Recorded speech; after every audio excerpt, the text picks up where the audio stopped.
Chapter 4. Do you have a role model communicator? Example is leadership. Albert Schweitzer. When it comes to speaking, we all need a role model or multiple role models.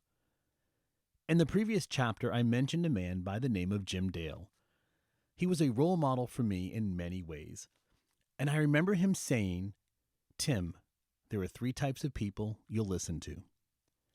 You'll listen to a famous person, you'll listen to a wealthy person, but you'll listen longer to an authentic person." When it comes to your role models, ask the question, is this person authentic? Am I authentic? Am I real with my audience? Jim taught me that public speaking is a process of being real. My job is to tell people what it felt like to go through the journey, what it felt like to overcome the fear, or what it felt like to finally find the solution to a problem I've been trying to fix for a long time. I want my audience to hear the pains, struggles, and frustrations I faced on the journey. Quite frankly, conflict is what makes a story great. So be authentic with your audience.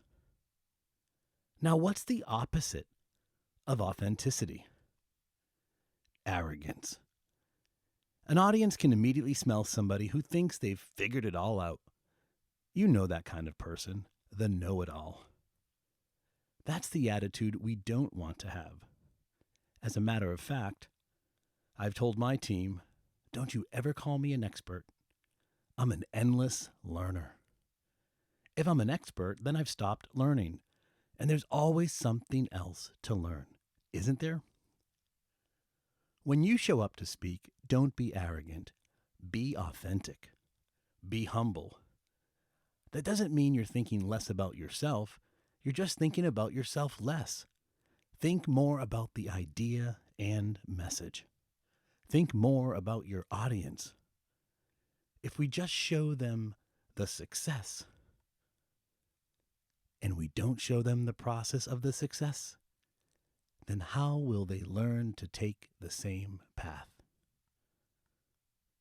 I'll give you an example from my own life.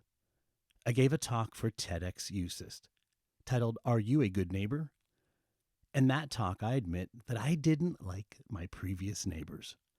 As a matter of fact, I ignored them. But when my wife and I moved to a new neighborhood, we did get to know our neighbors.